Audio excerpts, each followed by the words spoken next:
아브라함이 하나님과 동행한 지 어느덧 25년이 훌쩍 지났습니다. 그는 갈 바를 알지 못하고 출발했어요. 가는 모든 길은 광야였습니다. 삶의 현장은 치열했어요. 그동안 많이 실수도 했고 실제로 많이 넘어지기도 했습니다. 그런데 그렇게 25년간의 세월을 보내는 동안에 어느덧 아브라함은 하나님을 비추는 맑은 제자가 되었습니다. 그래서 이방 사람들이 그의 삶의 모습을 가만히 보았을 때 그의 삶이 보이는 것이 아니라 그와 함께하고 있는 하나님을 비출 정도로 아브라함은 하나님을 반사하는 존재가 되었다는 것입니다. 오늘 말씀을 통하여 우리의 삶이 어떻게 하면 하나님을 비출 수 있을 것인가, 그 부분을 함께 묵상해 보도록 하겠습니다. 첫 번째는 이것입니다. 무슨 일을 하든지 하나님과 함께하라. 무슨 일을 하든지 하나님과 함께하라. 오늘 본문은 아비멜렉이 아브라함을 찾아오는 것으로부터 시작이 되어집니다. 아비멜렉과 아브라함의 첫 만남은 결코 유쾌하지가 않았습니다. 이들은 그 이후에 별로 서로 보고 싶지 않은 관계가 되었어요.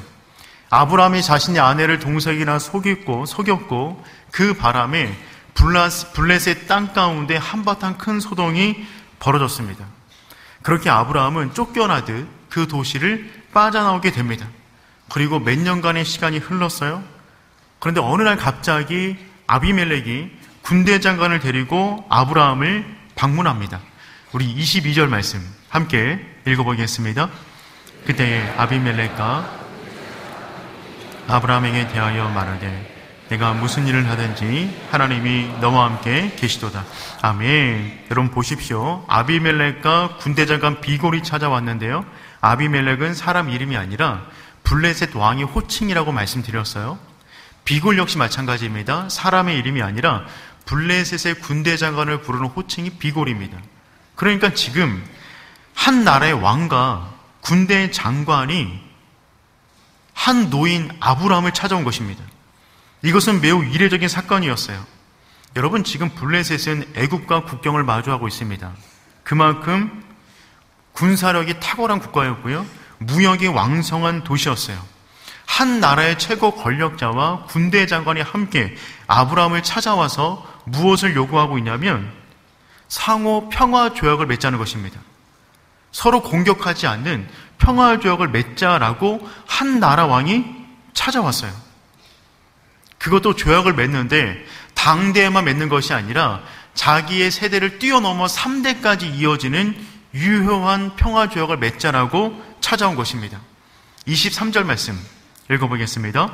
그런즉 너는 나와 네 아들과 네 손자들에게 거짓되이 행하지 아니하기를 이제 여기서 하나님을 가리켜 내게 맹세하라.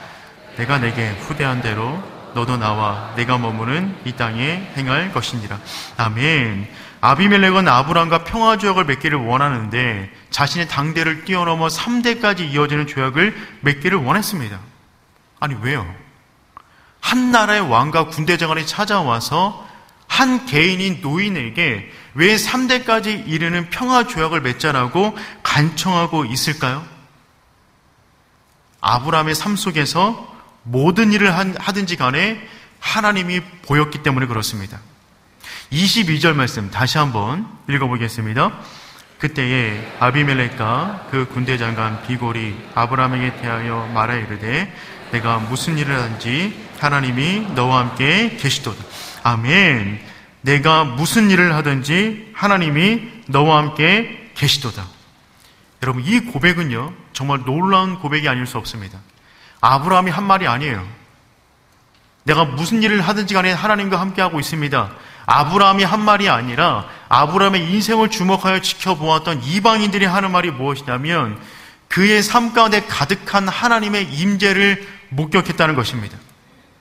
25년간의 끊임없는 연단의 시간을 통하여 아브라함은 어느덧 하나님을 비추는 깨끗한 영혼의 사람으로 변화가 된 것입니다. 여러분, 살아가면서 우리가 이와 같은 평가를 받을 수만 있다면 이것보다 더욱더 복된 삶이 어떤 삶이 있겠습니까? 우리의 삶을 통하여 누군가가 말을 하는데 당신이 하는 모든 일을 통하여 하나님이 보여집니다. 아브라함은 세상의 관점으로 이해가 되지 않는 사람이었어요. 이해가 됩니까? 75세에 아들 낳겠다고 고향을 떠납니다. 25년 동안 아이를 못 낳았어요. 100세에 아들을 낳았어요. 그 이후에 또 다른 아들을 내어 보냅니다. 이 모든 것들은 세상의 공식으로는 이해가 되지 않는 거였어요. 그런데 세상의 관점에서 이해가 되지 않는 그 사람에게 한 가지 조건을 껴넣기 시작하면 모든 것이 이해되기 시작합니다. 그 조건은 무엇이냐면 하나님이 당신이 행하는 모든 일 가운데 함께 하십니다. 답이 없는 인생 가운데 하나님을 집어넣으면 해답을 보게 되는 것이죠. 그래서 아비멜렉은 고백할 수밖에 없었어요. 내가 하는 모든 일에 하나님이 함께 하시도다. 이 말을 원어적으로 보면 다음과 같은 의미가 있어요. 내가 하는 모든 일 속에 하나님께서 함께 하신다. 내가 하는 모든 일 속에 하나님께서 함께 하신다.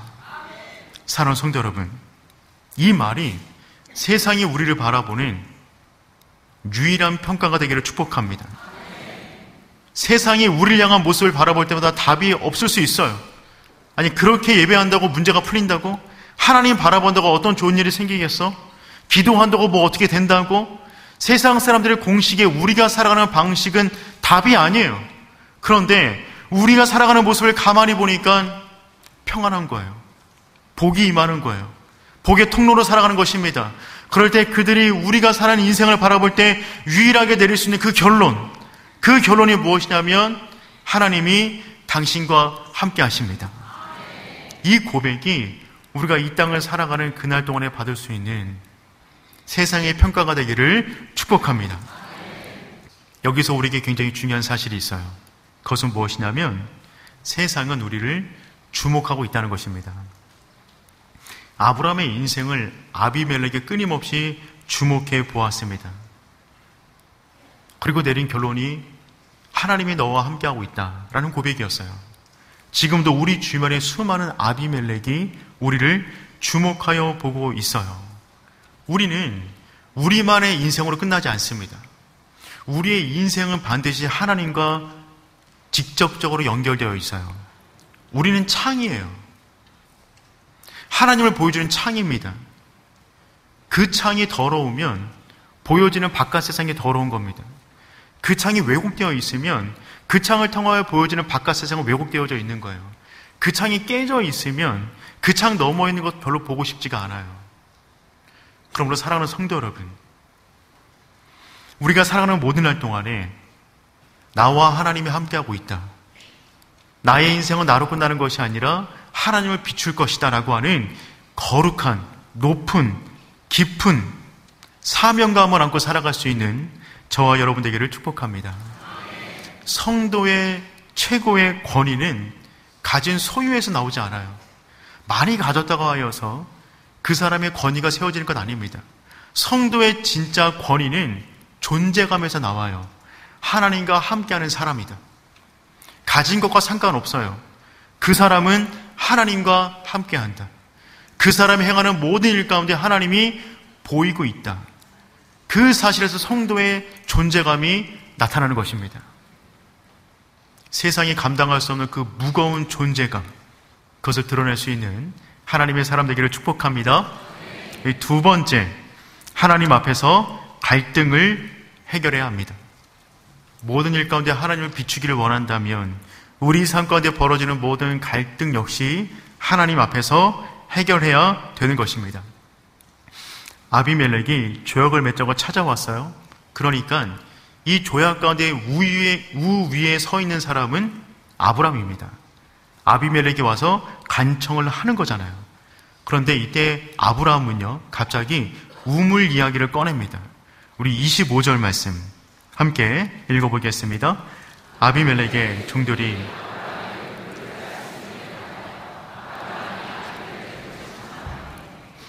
일전에 어떤 일이 있었냐면 아브라함이 우물을 팠는데 그 우물을 아비멜렉의 부하들이 와서 빼앗아 버렸습니다. 우물은 굉장히 중요한 재산이었어요.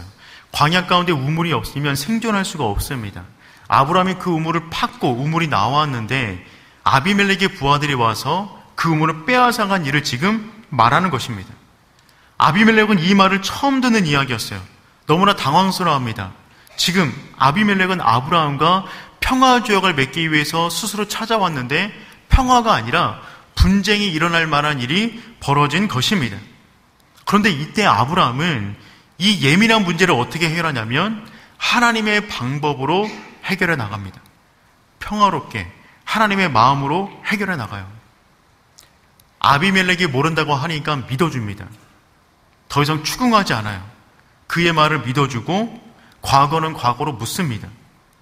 여기서 끝나는 것이 아니라 도리어 아브라함은 아비멜렉에게 귀한 선물까지 줍니다. 27절 말씀 읽어보겠습니다. 아브라함이 소를 가져다가 아비멜렉에게 주고 두 사람이 서로 언약을 세우니라. 아멘. 조약을 맺자고 아비멜렉이 먼저 찾아왔어요. 우물을 빼앗긴 사람은 아브라함입니다. 그러니까 조약을 맺기를 원한다면 누가 누구에게 무엇을 주어야 할까요? 아비멜렉이 아브라함에게 무엇인가를 주고 그 다음에 조약을 맺는 것이 맞을 겁니다. 그런데 아브라함의 살아가는 모습은 달라요. 그가 하는 모든 일 가운데 하나님을 비춥니다. 그는 자기가 도리어 아비멜렉에게 소와 양을 줍니다. 그러니 당연히 받아야 할 것을 받은 사람은 감사할 마음이 없어요. 그런데 내가 무언가를 줘야 되는데 도리어 내가 받은 사람은요, 감동이 몰려오는 것입니다. 그 마음이 무너질 수밖에 없는 것이죠.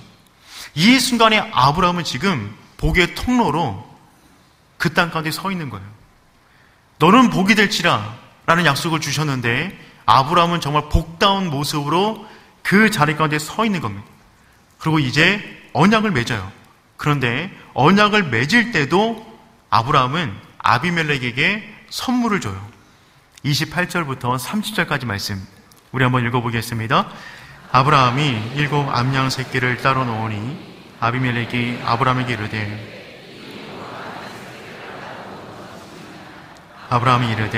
너는 내 손에서 이 암양 새끼 7을 받아 내가 이 우물 판 증거를 삼으라 하고. 아멘.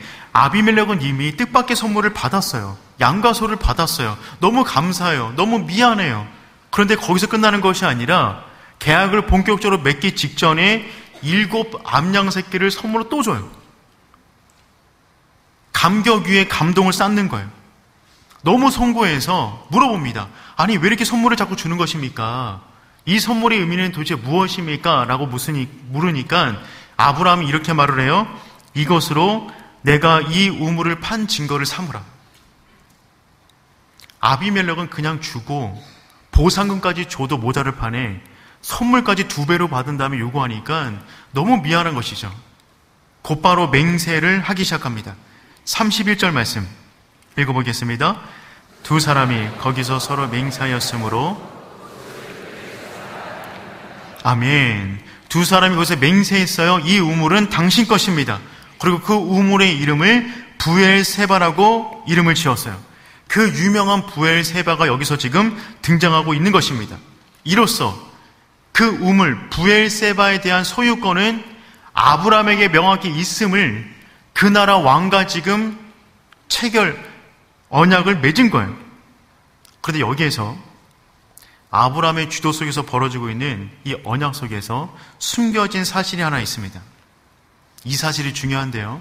그것은 무엇이냐면 아브라함은 지금 철저하게 아비멜렉과 계약을 맺는다기보다는 하나님과 계약을 맺고 있는 거예요.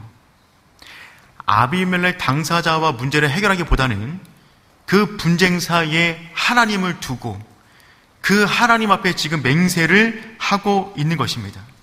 그래서 이 본문의 사건이 벌어질 때 특별하게 7이라는 숫자가 계속해서 반복되고 있어요. 여러분 7이라는 숫자는 성경 가운데 완전수이고 하나님의 성실하심을 대표하는 숫자입니다. 아브라함은 의도적으로 지금 이 가운데 7이라는 숫자를 계속해서 깔고 있어요. 정리해보면 오늘 긴 본문 가운데 아브라함과 아비멜렉의 이름이 정확히 7번씩 등장합니다. 오늘 집에 가셔서 한번 천천히 읽어보세요. 본문 가운데 아브라함과 아비멜렉의 이름이 정확히 7번씩 사용돼요. 그리고 아브라함이 아비멜렉에게 준 암양 새끼가 몇 마리였죠? 7마리입니다. 7이에요. 그러니까 지금 어떤 일이 벌어지고 있는 것이냐면 계약의 당사자가 되는 사람들의 이름이 7번, 계약의 제물이 되는 짐승이 7마리, 그 7이라는 완전한 숫자를 가지고 와서 지금 아브라함은 아비멜렉과 함께 문제를 다룬다기보다는 그 사이에 하나님을 두고 하나님이 무엇을 원하실까를 그 관점을 가지고 지금 이 갈등의 문제를 해결해 나가고 있다는 겁니다. 그리고 그 우물의 이름을 부엘세바라고 지었어요. 부엘세바는 어떤 뜻이냐면 부엘은 우물이고요, 쉐바는 맹세하다 혹은 7이라는 뜻입니다. 쉐바가 7이에요. 그러니까 부엘세바라는 우물의 이름의 뜻은 무엇이냐면 7의 우물 혹은 맹세의 우물이 되는 것입니다. 아브라함은 아비멜렉이 모르겠지만 철저하게 지금 하나님 앞에서 이 계약들을 해나가고 있는 거예요.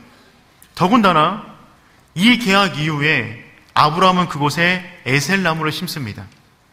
우리 33절, 34절 말씀 한번 읽어보겠습니다. 아브라함은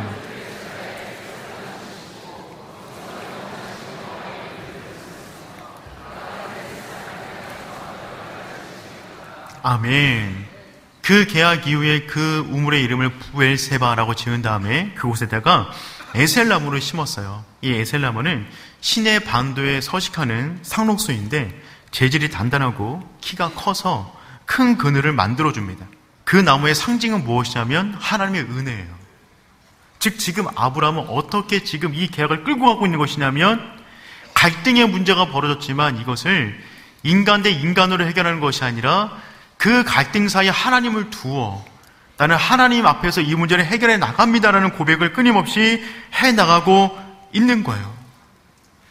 그래서 아브라함은 이 갈등의 문제를 해결하는 일에 있어서도 하나님을 온전히 비추고 있는 것입니다. 우리가 평안하게 잘 나갈 때는 우리의 모습을 통하여 하나님을 얼마든지 보여줄 수 있어요. 그런데 막상 갈등의 문제가 벌어졌을 때, 특별히 경제적인 문제 속에서 갈등의 문제가 벌어지면 그 가운데 하나님의 모습을 드러내기가 참 어렵습니다. 근데 아브라함은 그 가운데 속에서라도 온전히 하나님을 지금 보여주는 방식으로 이 문제를 해결하고 있는 것이죠. 아브라함이 이렇게 조약을 맺는 것은 세상 사람들의 눈에는요, 어리석어 보입니다. 손해보는 것 같아요. 내 우물이잖아요. 내 우물인데 이 사람이 빼앗아 갔잖아요. 그렇다면 계약을 맺을 때 더군다나 이 사람들이 먼저 찾아와서 제발 맺어달라고 요청하는 입장이라면 그 우물 사용권을 미리 받고 그 다음에 소유권도 내 거니까 내가 가진 다음에 계약을 맺는 것이 맞을 거예요. 세상 사람들의 모습에는 지금 아브라함이 손해보는 것만 같습니다. 어리석어 보여요. 근데 아브라함은 그것이 중요한 것이 아니라 하나님 앞에서 이 문제를 어떻게 해결할 수 있는 것인가가 더욱더 중요한 사람이었어요. 그리고 놀라운 것은 하나님은 이 사건을 통하여 하나님께서 약속하신 두 번째 선물인 땅을 아브라함에게 주십니다.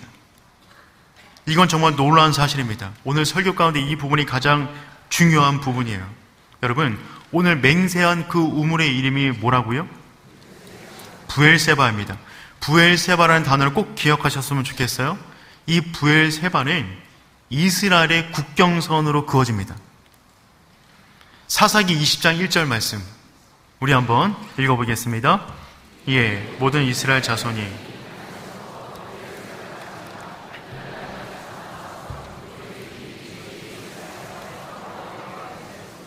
아멘. 사사기 20장을 보면 이스라엘 모든 자손이 단에서부터 부엘세바까지 온 사람이 함께 모였다고 말하고 있어요. 단에서부터 부엘세바까지 있는 사람들이 모였다는 말은 어떤 의미가 될까요? 지도를 한번 보겠습니다. 이스라엘의 국경선을 나타낸 것입니다. 최북단에 있는 도시는 무엇이냐면 단이에요. 이스라엘 지도에 있어서 지금도 그렇습니다. 최남단에 있는 곳은 어디냐면 부엘세바입니다.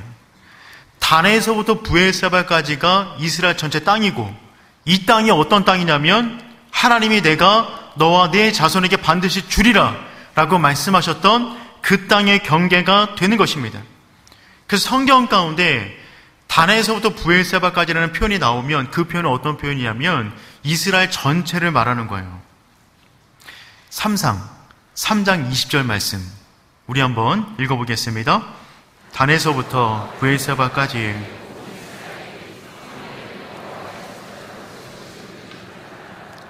아멘. 단에서부터 브엘세바까지 있는 모든 사람들이 사무엘이 선지자인 줄 알았대요. 그러니 이 말은 어떤 의미예요? 이스라엘 전체의 백성이 전부 다 이 사실을 알았다는 말입니다. 관용구처럼 나오는 거예요. 단에서부터 브엘세바까지. 그러니 지금 어떤 사건이 벌어진 것이냐면 아브라함은 하나님의 방법대로 이 갈등의 문제를 해결하기를 원해서 그 문제를 해결했는데 하나님이 그 순간에 국경선을 그어서 이 땅으로부터 내가 너에게 주기를 약속한 그 땅을 시작하시는 것입니다. 아브라함이 이 사실을 알았을까요? 몰랐어요. 아브라함은 그냥 선한 마음으로 이 갈등의 문제를 하나님께서 원하시는 방법으로 해결했을 뿐입니다. 사람들은 손해보았다고 말했을 거예요. 하지만 하나님 안에서 해결한 모든 것은요, 손해일 수가 없습니다. 하나님이 그 일을 시작으로 하여 우리 인생 가운데 놀라운 일을 이루실 줄 믿습니다. 하나님께서 75세 때 약속하셨어요. 본토 친척 아비집을 떠나면 내가 너에게 두 가지를 줄 것이다. 첫 번째, 자녀를 줄 것이다. 두 번째, 땅을 줄 것이다. 첫 번째 약속은 25년 만에 얻게 되었어요. 100세에 이삭을 낳았습니다. 젖을 떼는 날 이스마엘을 내보냈어요. 그래서 그 집안 가운데 누가 약속의 자녀인가를 명확히 했어요. 약속의 자녀를 명확히 하자마자 그때에 아비멜렉이 찾아와서 조약을 맺자고 합니다. 누가 봐도 아브라함이 손해보는 듯한 조약이었지만 그때에 하나님께서 약속하신 그 땅이 출발되는 겁니다. 아브라함은 몰랐지만 하나님이 그 가운데 아브라함의 그 결단을 통하여 하나님이 약속하신 그 믿음의 자녀와 그 자녀가 살아갈 땅을 아브라함에게 주신 거예요. 사랑하는 성도 여러분, 우리가 살아가는 모든 날 동안에 하나님을 비출 수 있는 하나님의 자녀 되기를 축복합니다. 그것이 최고의 복이에요. 하나님을 비추는 인생을 살아갈 때 때로는 우리의 삶 가운데 손해보는 것처럼 느껴질 수도 있어요. 하지만 기억하십시오. 하나님의 이름으로 손해를 보았다고 한들 하나님이 그것을 손해로만 끝나게 하지 않으실 것입니다. 반드시 아름다운 일을 우리 가운데 이루실 줄 믿습니다. 말씀을 정리해 보겠습니다. 투박한 원석과 같았던 아브라함은 25년간의 연단의 시간을 통하여 복의 사람으로 변화되어져 갔어요.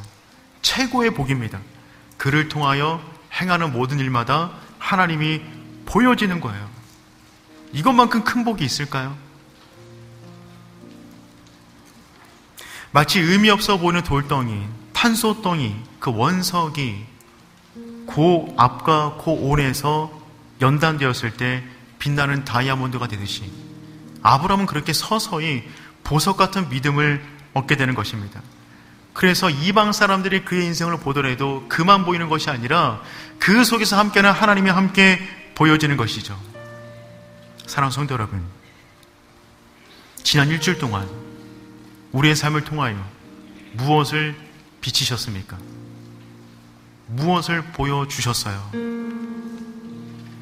우리를 통하여 또 다른 세상이 보여지는 것이 아니라 우리를 바라보는 모든 사람마다 하나님을 함께 볼 수 있기를 축복합니다.